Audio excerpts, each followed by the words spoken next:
반갑습니다.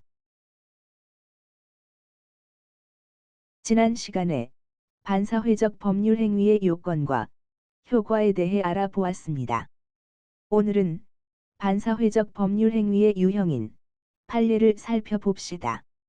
우리 법은 반사회적 행위를 어떻게 판단하는지 살펴봅시다.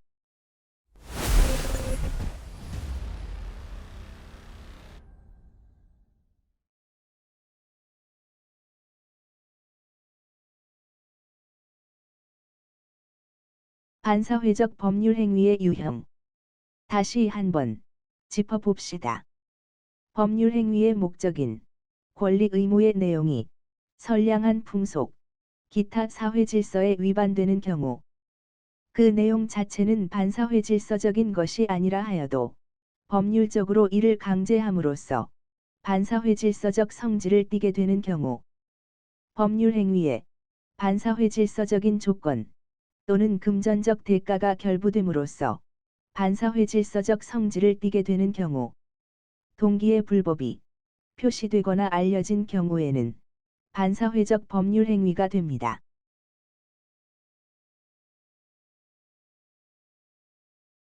이것이 바로 우리 민법의 태도입니다. 판례는 모두 이를 바탕으로 적용됩니다. 반사회 질서의 실질적인 분류 방법. 정의관념에 반하는 행위, 이중매매, 인륜에 반하는 행위, 개인의 자유를 심히 제한하는 행위, 생존의 기초가 되는 재산의 처분 행위, 지나치게 사행적인 행위, 불공정한 법률 행위, 폭리 행위가 바로 반사회적 법률 행위입니다. 이는 절대적 무효이고 불법 원인급여로 인해 부당이득 반환 청구가 불가합니다. 정의관념에 반하는 반사회적 행위에는 첩관계가 종료하면 부동산을 돌려준다는 해제 조건이 있는 증여계약, 부첩관계를 해제 조건으로 하는 증여계약은 조건뿐만 아니라 증여계약 자체가 무효이다. 부정한 청탁을 대가로 금품교부 약속, 당사자 일방이 상대방에게 공무원의 직무에 관한 사항에 관하여 특별한 청탁을 하고 그 대가로 금전을 지급할 것을 내용으로 하는 약정은 무효다. 수사기관에서 참고인으로 자신이 잘 알지 못하는 내용에 대하여 허위의 진술을 하고 그 대가로 일정한 금전을 받기로 하는 약정은 무효이다. 변호사법을 위반하여 변호사가 아닌 자가 승소를 조건으로 민형사 소송 사건에 관하여 그 대가로 소송 당사자로부터 소송물의 일부를 양도받기로 한 약정은 강행법규에도 위반하고 반사회적 행위로 무효이다. 제2매수인이 매도인의 배임 행위에 적극 권유하여 이룩한 적극가담 이중매매는 무효다. 부동산이 매매된 사실을 알면서 그 부동산의 저당권 설정을 적극적으로 요청하여 체결한 저당권 설정 계약은 사회 질서에 반하여 무효다. 증권회사 등이 증권거래와 관련하여 정당한 사유 없는 손실보전 약정 또는 그 실행 행위는 무효다. 형사사건에 관하여 체결된 성공보수 약정은 수사 재판의 결과를 금전적 대가와 결부시킴으로써 사회정의 실현에 반하고 반사회적 행위로 무효다. 당초부터 보험사고를 가장하여 보험금 편취의 목적으로 또 부정취득을 목적으로 다수의 보험계약을 체결하는 것은 무효다. 경매 입찰에서의 부정한 담합행위는 무효다. 밀수나 도박을 위한 자금 대차 또는 출자는 무효다. 인륜에 반하는 행위.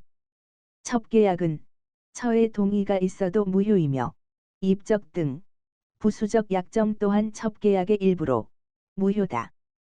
부첩관계 유지의 대가로 재산권을 첩에게 증여하는 계약은 무효다. 부부, 친자, 부모 등 동거하는 것이 당연한 관계에 있어 동거하지 않겠다는 약정은 무효다. 개인의 자유를 심히 제한하는 행위. 일생 동안 혼인하지 않겠다는 계약이나 일생 동안 이혼하지 않겠다는 계약은 무효다. 영리를 목적으로 윤락행위를 하도록 권유, 유인, 알선 또는 강요하거나 협박하는 행위는 무효다. 생존의 기초가 되는 재산의 처분행위, 장차 취득하게 될 전 재산을 양도한다는 계약은 무효다. 사찰의 존립에 필요 불가결한 재산인 임야를 증여하는 행위는 무효다. 지나치게 사행적인 행위, 도박자금에 제공할 목적으로 금전대차한 것은 무효다. 도박채무 부담 행위와 그 변제의 약정 및 변제 약정의 이행 행위는 무효다. 기타의 행위, 국가기관이 헌법상 보장된 국민의 기본권을 침해하는 위헌적인 공권력을 행사한 결과 외포되어 자유롭지 못한 상태에서 의사표시를 하였더라도 그 의사표시의 효력은 의사표시의 하자에 관한 일반 원리에 의하여 판단하여야 하고 그 강박에 의한 의사표시가 항상 반사회성을 띠게 되어 무효로 된다고 볼 수 없다. 반사회적 무효가 아니라 강박에 의한 의사표시의 하자로 따지라. 더 이상 첩생활을 하지 않겠다는 계약은 유효하다.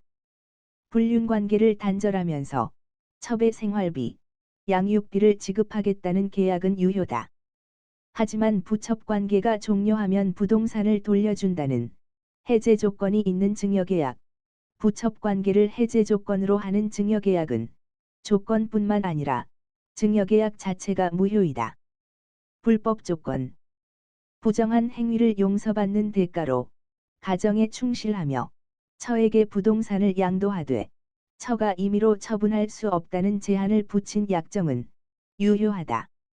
과도한 위약벌의 약정은 무효이나 매출 신고를 누락시 판매 수수료의 100배를 배상하기로 한 약정은 유효하다. 도박 채무 변제는 무효이나 부동산 처분에 관한 대리권을 도박 채권자에게 수여한 행위는 유효하다. 따라서 도박 채권자가 부동산을 매도한 경우 이를 매수한 제3자는 유효하게 소유권을 취득한다. 금전소비대차에서 현저하게 고율로 정해진 이자 약정은 무효다. 소송 사건에서 사실대로 증언해 줄 것을 조건으로 대가를 받을 것을 약정한 경우 증인이 받는 일당과 여비 등이 법원에 출석함으로써 입게 되는 손해를 초과하여 받는 것은 무효다. 양도세를 회피할 목적으로 한 명의신탁이나 상속세를 면탈할 목적으로 타인 명의로 직접 소유권 이전 등기를 한 경우 반사회적 행위가 아니다. 효력법규, 중간생략 등기, 다운계약서 작성, 반사회적 행위 아니다. 단속규정, 강제집행을 면할 목적으로 부동산의 허위의 근저당 설정 등기를 격려한 행위는 반사회적 법률 행위가 아니다. 비자금을 소극적으로 은닉하기 위하여 임치한 것은 반사회적 행위가 아니다. 만추어, 시험에 출제하기 딱 좋은 판례들입니다.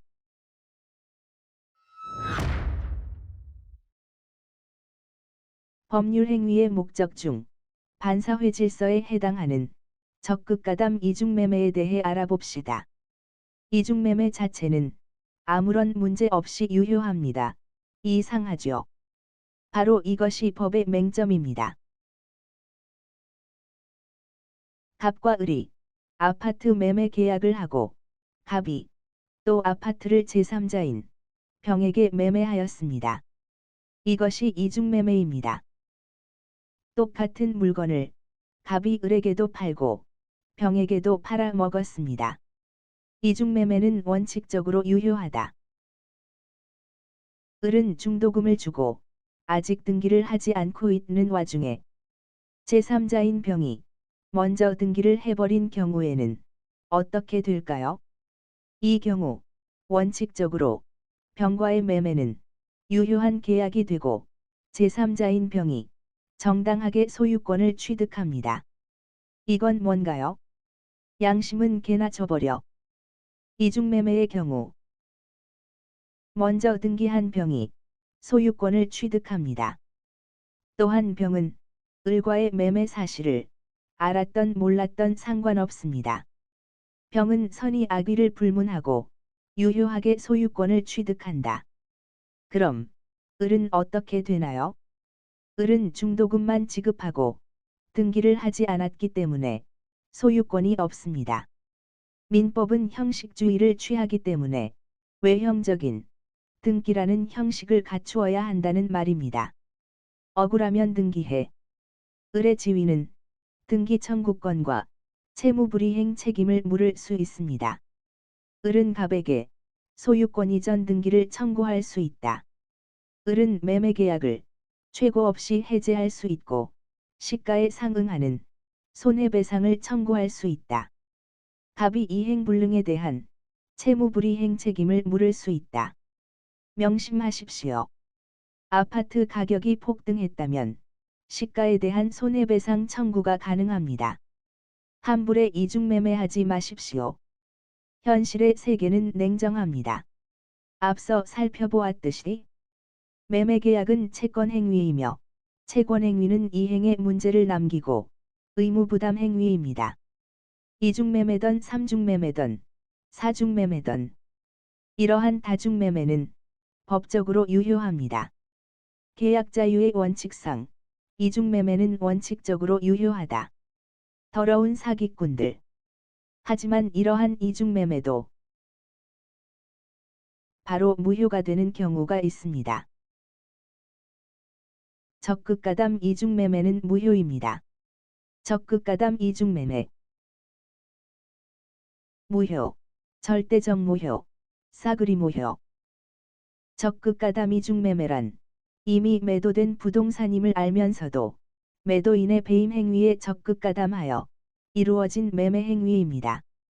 병이 갑이 배임 행위에 적극가담하여 갑을 꼬드겨 부동산을 매매한 경우입니다. 갑과 을 사이, 갑과 병 사이의 행위는 매매에 한하지 않고 저당권 설정 행위, 증여, 명의신탁, 경매 등도 다중행위로 판단한다.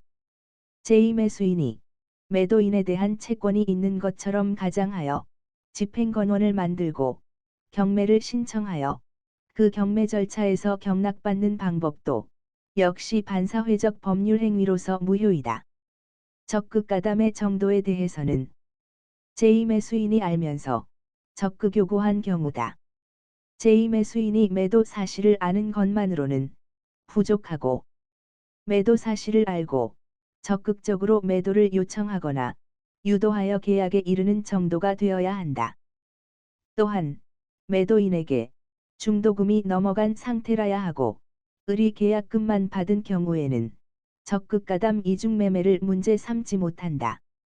매도인과 제2매수인 사이에 특별한 신분관계가 있는 경우에는 적극가담의 사실이 추정된다. 이 유불문 무효다. 자고치는 고스톱. 적극가담은 점유 취득 시효에서 소유자의 처분행위, 명의신탁에서 수탁자의 처분행위, 양도담보권자의 처분행위, 주식의 이중양도에도 유추 적용한다. 적극가담 이중매매의 효과. 적극가담 이중매매는 정의관념에 반하는 행위로 반사회적 법률 행위가 되어 갑과 병의 매매계약은 무효다. 나쁜 놈. 이는 불법 원윈급여로 인해 갑은 병에게 부당이득 반환을 청구할 수 없다. 말소등기를 청구할 수 없다. 헐. 반사회행위 무효는 추인하여도 효력이 없고 무효행위 전환도 인정되지 않는다. 자, 그럼 매도인 갑과 을과 병의 법률관계를 살펴봅시다. 갑과 을의 법률관계. 제1매수인 을에 대한 소유권 이전 의무는 채무불이행이 되고 을은 갑이 이행불능으로 인해 최고 없이 계약을 해제할 수 있으며 손해배상을 청구할 수 있다. 이때 갑과 을이 10억에 계약하고 병에게 18억에 팔았다면 제1매수인 을은 시가에 상응하는 18억에 대해 손해배상을 청구할 수 있다. 손해배상 청구권의 소멸시효는 제2매수인 병의 이전 등기 시부터 기산한다. 갑은 이행불능에 대한 채무불이행 책임을 진다. 을과 병의 법률 관계. 을은 직접 병에게 소유권 이전 청구 소송을 할 수 없다. 제1매수인의 소유권 회복 방법으로 을은 매도인 갑을 대위하여 병에게 말소 등기를 청구할 수 있다. 채권자 대위권이 인정된다. 소송 시 원고, 갑대위 청구권자 을이라고 기재한다. 병의 채권 침해와 불법 행위를 이유로 을은 직접 병에게 손해배상을 청구할 수 있다. 을은 등기 청구권을 보전하기 위하여 병에게 채권자 취소권을 행사할 수 없다. 갑이 채무불이행으로 이행불능 이후 취득한 손해배상 청구권은 특정물에 대한 소유권 이전 등기 청구권을 보전하기 위하여 채권자 취소권을 행사하는 것은 허용되지 않는다. 채권자 취소권은 금전 채권에 대해 행사하는 것이고 보전 채권이 금전 채권이어야 하므로 등기 청구권을 보전하기 위해서는 채권자 취소권이 불가능하다. 을은 병을 상대로 진정명의 회복을 원인으로 하는 소유권 이전 등기를 청구할 수 없다. 제1매수인 을은 등기를 하지 않았기 때문에 진정한 소유자가 아니고 진정명의 회복은 소유권을 가진 사람만이 행사할 수 있다. 을은 병에게 유치권을 주장할 수 없다. 을의 손해배상 채권은 매도인 갑이 배신 행위로 인해 생긴 채권이므로 물건에 관하여 생긴 채권이 아니라 매도인에게 발생한 채권으로 부동산과는 관련성이 없기 때문이다. 이때 병으로부터 다시 취득한 전득자, 정은 반사회적 법률행위 무효는 절대적 무효로서 전득자 정은 선악불문 소유권을 취득할 수 없다. 무효 등기인 병의 등기는 공신력이 없다. 제2매수인 병으로부터 다시 취득한 제3자는 설사 제2매수인이 당해 부동산의 소유권을 유효하게 취득한 것으로 믿었다고 하더라도 이중매매 계약이 유효하다고 주장할 수 없다. 제2매수인 병의 대리인 A가 적극 가담하여 이중매매한 경우는 병의 선악불문 따질 필요 없이 무효다. 대리인의 행위는 본인인 병의 행위다. 한통속. 적극 가담 이중매매는 법이 보호해주지 않는다. 조심해. 판례가 정말 많지요. 이중매매는 공인중개사 시험의 단골 메뉴입니다. 꼭 정리하고 넘어가셔요. 여러분 모두 90점입니다.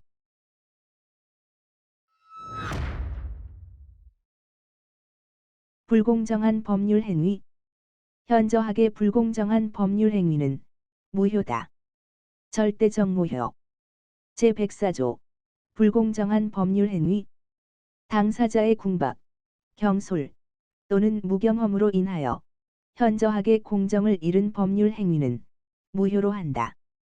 불공정한 법률 행위란 당사자의 궁박 경솔 또는 무경험으로 인하여 현저하게 공정을 잃은 상태에서 반대급부를 하게 하여 재산적 이익을 얻는 행위를 말한다.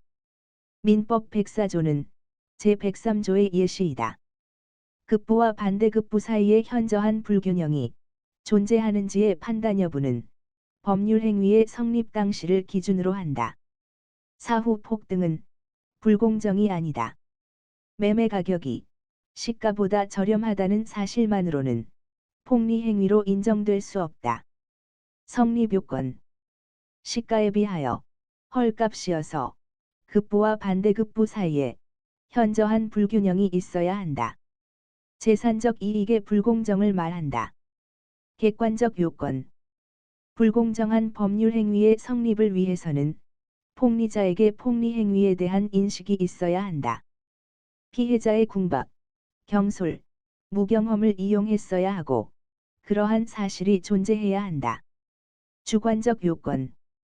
궁박은 명예의 침해, 물질적, 경제적, 정신적 궁박을 포함하고 무경험은 특정 영역의 경험 부족이 아니라 거래 일반에 대한 일반적인 생활 경험 부족을 뜻한다. 피해자의 나이와 직업, 교육 및 사회 경험의 정도, 재산 상태 및 그가 처한 상황의 절박성의 정도 등 재반 사정을 종합하여 구체적으로 판단한다. 궁박, 경솔, 무경험은 모두 구비하여야 하는 것은 아니고 세 가지 중 어느 하나만 갖추면 족하다. 피해자의 사정을 알고 이용하려는 의사가 있어야 한다. 폭리 행위에 악의가 있어야 한다. 그러한 악의가 없는 때는 설사 과실이 있다고 하더라도 불공정한 법률 행위는 성립하지 않는다. 대리인을 통해 법률 행위를 한 경우에는 궁박은 본인을 기준으로 판단하고 경솔, 무경험은 대리인을 기준으로 판단한다. 입증 책임. 법률 행위가 현저하게 공정을 잃었다고 하여 그것이 곧 궁박, 경솔 또는 무경험에 의한 것이라고 추정되지 않는다. 무효를 주장하는 자가 입증 책임이 있다. 불공정한 법률 행위에 해당하여 무효라고 주장하는 자는 그가 궁박, 경솔, 무경험의 상태에 있었다는 사실, 상대방이 이 사실을 알고 있었다는 사실, 그리고 급부와 반대급부 사이에 현저한 불균형이 있음을 모두 입증하여야 한다. 피해자에게 객관적 요건과 주관적 요건에 대한 입증 책임이 있다. 잘 입증되지 않는다. 효과. 불공정한 법률 행위는 무효다. 절대적 무효. 이행 전이면 이행할 필요가 없고 이행 후면 피해자는 부당이득을 반환 청구할 수 있다. 불법 원인급여 746조의 단서조항에 의해 불법 원인이 폭리자에게만 있으므로 이로 인해 폭리자는 부당이득을 반환 청구할 수 없다. 746조 본문 적용. 일방불법. 일방만 법이 보호해 주지 않는다. 그 급여물의 소유권은 반사적으로 피해자에게 귀속한다. 불공정한 법률 행위는 절대적 무효이므로 선의의 제3자에게도 대항할 수 있다. 불공정 무효인 경우 그 토지를 전득한 정은 선의라면 소유권을 취득할 수 없다. 법률 행위의 일부분만이 불공정한 법률 행위에 해당하는 경우 일부 무효의 법리가 적용된다. 무효 행위의 전환 규정은 적용된다.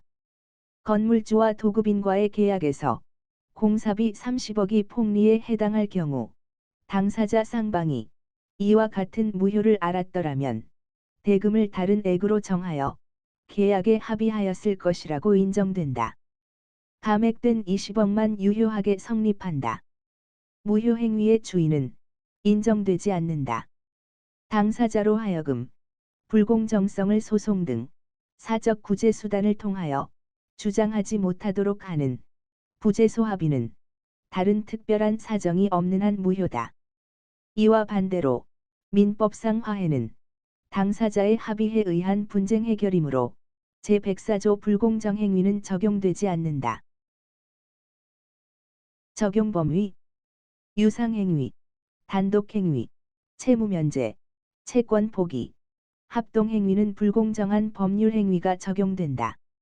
사회적 경험이 부족한 가정부인이 경제적, 정신적으로 곤궁하고 절박한 상태에서 구속된 남편을 구제하기 위해 물품외상 대금 채권을 포기한 것은 불공정한 법률 행위다. 무상행위, 증여, 기부행위는 불공정 행위가 적용되지 않는다.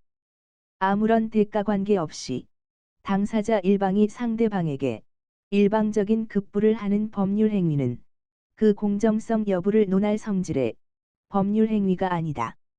증여는 반대급부가 없다. 경매의 경우 불공정 행위가 적용되지 않는다.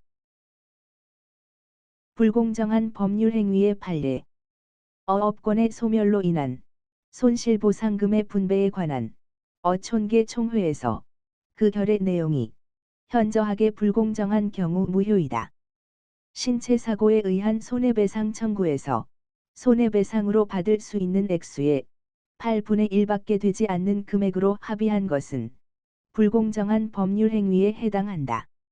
전업주부의 미망인이 보험회사와의 사이에서 최소 금액의 손해보상금만 받기로 하고 부재소 합의를 한 것은 불공정한 법률 행위이다. 농촌에 거주하는 79세의 노인으로부터 감정가의 30%에도 못 미치는 가격으로 토지를 매수하고 계약금을 3분의 1 이상 지급하며 바로 다음 날 중도금을 지급한 것은 불공정 행위다. 간통죄로 고소하지 않는 대가로 합의금을 받은 것은 피해자가 다소 곤궁하고 절박한 상태에서 약속어음 작성 행위를 하였더라도 불공정한 법률 행위라고 볼 수 없다.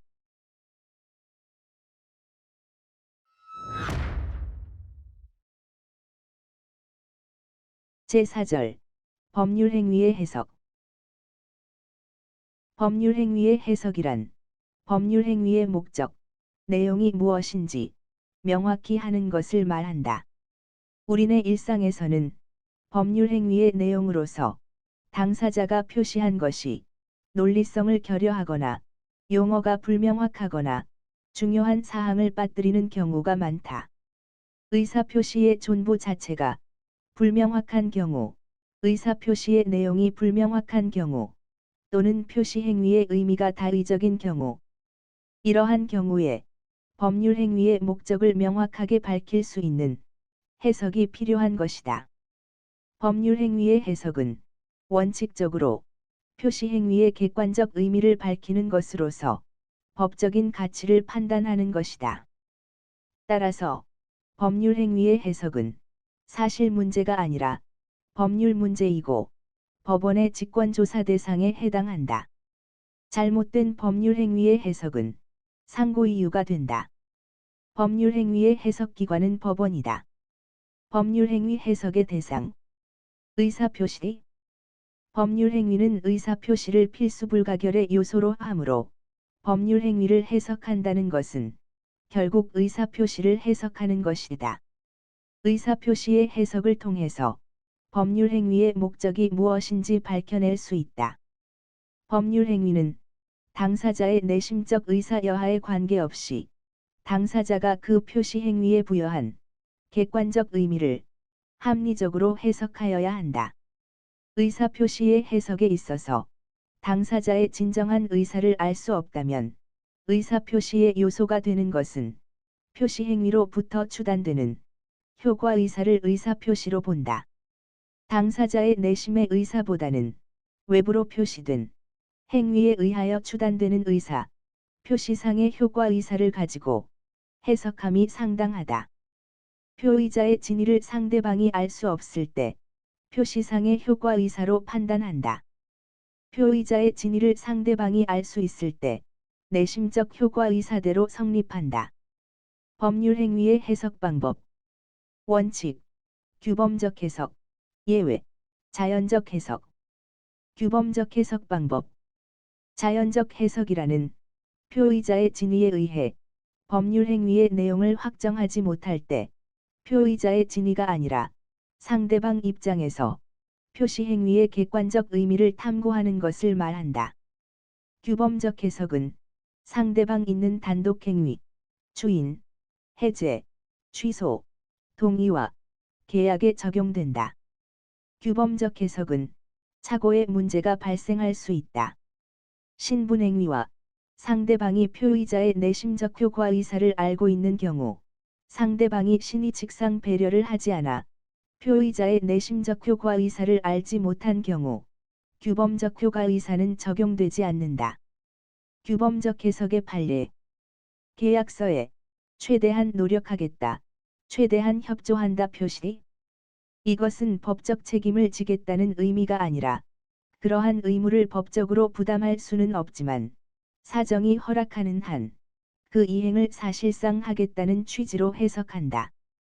96만 원으로 표시하려는 의사였으나 69만 원으로 잘못 표시한 대로 69만 원의 계약이 성립한다고 해석한다. 계약서에 모든 권리금을 인정함으로 표시. 이것은 임대차 종료 시 임차인에게 권리금을 반환하겠다고 약정한 것이라 볼 수는 없고 권리금 승계 수수를 용인한 것이며 명도를 요구하거나 임차인의 계약갱신 청구권을 거절하는 것이 아니다. 임차인의 권리금 회수 기회를 박탈하거나 권리금 회수를 방해하는 경우에 임대인이 임차인에게 권리금을 지급하겠다는 취지로 해석하여야 할 것이다. 모든 경우의 화재에 대하여 임차인이 그 손해를 부담한다는 특약. 이는 불가항력에 의한 화재도 포함한다고 해석한다. 더 받을 금액이 있는데 총완결이라고 표시. 그 경위는 그렇게 쓰지 않으면 돈을 주지 않겠다고 하기에 당시 궁박한 사정에 비추어 거짓 기재한 것이라는 이유만으로는 총완결이란 의사표시가 당연 모효라고 할 수 없다. 탕감한 것으로 보아야 한다고 해석한다. 노동쟁이, 구속, 고발 사건에서 최대한 선처하겠다고 표시. 구속자에 대한 형사처벌이 감경되도록 노력하겠다는 의미로 해석되고 징계하지 않겠다는 내용의 합의로 볼 수 없다. 자연적 해석. 표현된 문헌에 구속되지 않고 표의자 중심으로 표의자의 실제 의사, 내심적 효과 의사를 탐구하는 것을 말한다. 당사자 간의 진위가 공통일 때는 실제 의사대로, 진위대로 계약이 성립한다. 표의자의 진정한 의사를 상대방이 알았거나 알 수 있었을 경우에 의사표시는 내심적 효과 의사를 기준으로 해석한다. 자연적 해석이 적용된다. 상대방 없는 단독행위, 유언, 유증, 소유권 포기, 오표시 무해의 원칙, 거짓 표시에 적용된다. 평소 유언자가 별장을 서재라 불렀고 서재를 유증한 경우 표의자 중심으로 별장을 유증한 것이라 본다. 오표시 무해의 원칙. 오표시 무해란 잘못된 표시는 해가 되지 않는다는 말이다. 당사자가 의혹한 대로 법률 효과가 발생한다. 갑과 을이 X번지의 매매 계약에 합의했으나 계약서에 Y번지로 지번을 잘못 표기하고 등기를 마친 경우 당사자가 의혹한 대로 X번지에 대하여 계약이 성립한다. 매수인은 X번지에 관하여 등기의 이전을 청구할 수 있다. Y번지에 관하여 격려된 이전 등기는 원인 없는 등기로 무효다. 이때 매수자 을이 제3자에게 토지를 처분한 경우 제3자는 선이라도 소유권을 취득할 수 없다. 등기 자체는 공신력이 없고 을의 등기는 또한 원인 모효 등기로 제3자는 이를 바탕으로 한 것이기에 소유권을 취득하지 못한다. 오표시 무해의 원칙은 착오를 이유로 계약을 취소할 수 없다. 이는 착오에 의한 취소 사유가 아니다. 보충적 해석. 자연적 해석과 규범적 해석으로 법률 행위가 성립한 후 법률 행위의 내용에 간극이 있는 경우 제3자의 입장에서 해석하는 방법이다. 주로 계약에서 당사자가 정하지 않은 사항에 관하여 분쟁이 생기는 경우 당사자가 법률 행위의 흠결을 알았다면 정하였을 내용, 당사자의 가정적 의사를 통해 보충하는 해석 방법이다. 법률 행위의 내용에 간극 내지 공백이 있는 경우, 약정에 공백이 있는 경우에는 원칙적으로 임의 규정이 적용되고 보충적 해석은 불필요하다. 그러나 임의 규정과 상이한 다른 관습이 있는 경우에는 사실인 관습에 의하여 보충된다. 그리고 사실인 관습이나 임의 규정이 없는 경우에는 신의 측에 의하여 보충된다. 임대차 계약 후 건물에 입간판을 부착할 수 있는지 여부에 다툼이 생긴 경우 사실인 관습을 기준으로 보충적 해석한다. 손해배상 합의 후 나머지 금액을 포기한 합의가 있었다면 그 이상의 손해가 발생하였다 하여 다시 그 배상을 청구할 수 없다. 그러나 그 손해의 범위를 확인하기 어려운 상황에서 이루어진 것이고 후발 손해를 예상하였더라면 사회통념상 그 합의 금액으로는 화해하지 않았을 것이라 봄이 상당하므로 그 배상을 다시 청구할 수 있다. 불공정한 법률 행위에는 적용하지 않는다. 법 질서에 의해 허용되지 않는 무효행위이다. 법률행위 해석의 기준. 민법은 임의 규정과 사실인 관습에 관한 규정만을 두고 있으나 학설과 판례는 당사자의 목적이나 사실인 관습, 임의 규정, 신의 성실의 원칙에 따라 합리적으로 법률행위의 내용을 해석하고 확정한다. 법률행위의 해석 순서도 당사자가 의도하는 목적, 간습, 임의 규정, 신의 직순이다. 사실인 관습. 제106조 사실인 관습. 법령 중에 선량한 풍속, 기타 사회 질서에 관계없는 규정과 다른 관습이 있는 경우에 당사자의 의사가 명확하지 아니한 때에는 그 관습에 의한다. 사실인 관습이란 상당한 기간, 누차 반복된 관례를 말한다. 아직 법적 확신을 갖지 못한 거래상의 관행이다. 106조는 사실인 관습이 임의 규정에 우선하여 해석의 기준이 됨을 명시하고 있다. 임의 규정과 다른 관습, 당사자 의사가 명확하지 않은 경우 사실인 관습에 따른다. 당사자 의사가 분명한 경우 당사자 의사대로 성립한다. 사실인 관습은 법규로서의 효력은 없고 당사자 의사가 불명확한 경우 그 의사를 보충한다. 당사자의 특약으로 사실인 관습을 배제할 수 있다. 입증 책임.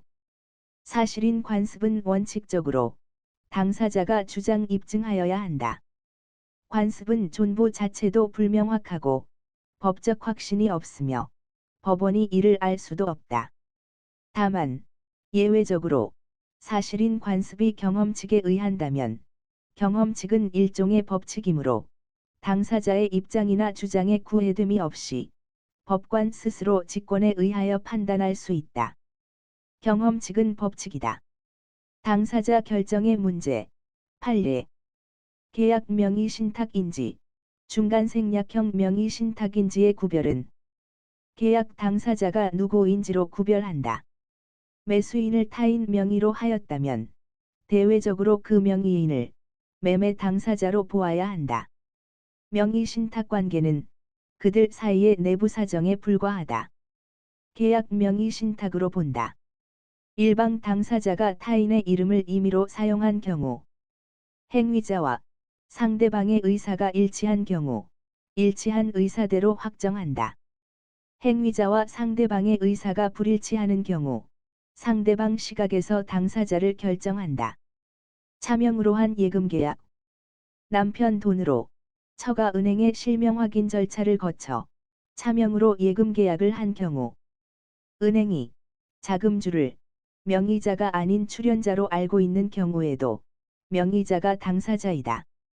은행이 자금주가 출연자라는 사실을 알 때 자금 출연자를 당사자로 본다는 기존 판례는 폐기한다. 2009년 전원합치. 관습법은 관습이 사회의 법적 확신과 인식에 의해 규범으로 승인된 것이다. 반복된 관행에 대해 사회 일반의 법적 확신이 있는 경우 관습법이 된다. 관습법은 법이기 때문에 법원의 직권 판단 사항이고 법령에 저촉되지 않는 한 법규로서의 효력이 있다. 판례에 의해 인정된 관습법에는 분묘기지권, 관습법상의 법정지상권, 동산의 양도담보권, 명인방법, 사실혼 등이 있다. 임의규정. 제105조 임의규정. 법률행위의 당사자가 법령 중에 선량한 풍속, 기타 사회 질서에 관계없는 규정과 다른 의사를 표시한 때에는 그 의사에 의한다. 105조는 당사자가 임의규정과 다른 의사 표시를 한 때에는 그 의사에 의한다고 명시하고 사적 자치의 원칙을 간접적으로 정하고 있다. 다시 말해서 당사자 의사가 불명확한 경우 임의규정이 적용된다는 말이다. 626조 임차인 비용 상환 청구권은 임의규정이고 다른 의사를 표시한 때는 그 의사에 의해 특약으로 배제할 수 있다. 별다른 약정을 하지 않았다면 임의 규정에 따라 비용 상환 청구권을 행사할 수 있다. 105조 임의 규정의 정의로 인해 법률 행위는 당사자 간의 의사에 의해 결정되고 법률 행위는 자유로이 할 수 있는 것이며 계약은 우리의 자유라고 명시됩니다. 모두가 우리의 자유입니다.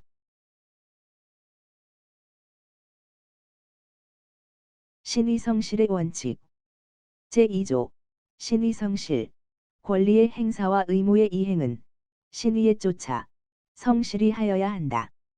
신의칙, 조리, 상식은 같은 말이다. 신의성실이란 상대방의 신뢰에 반하지 않도록 성의 있게 성실히 행동할 것을 요구하는 법원칙이다.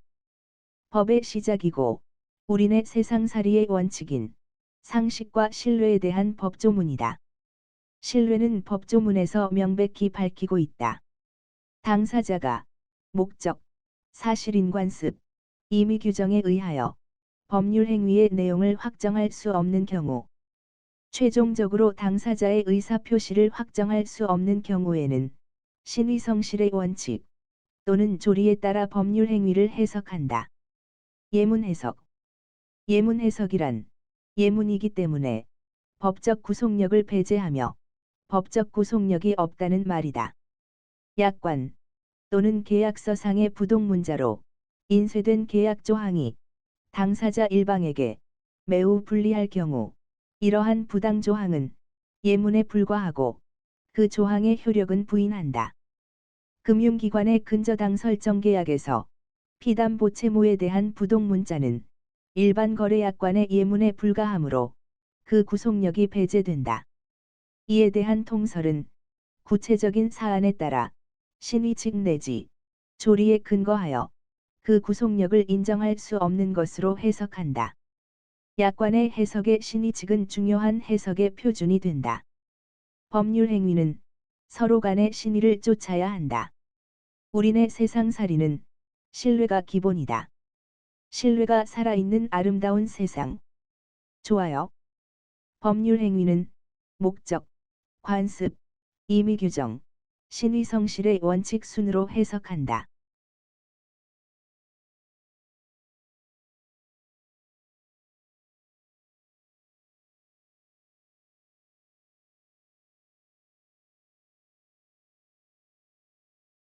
고생 많으셨습니다.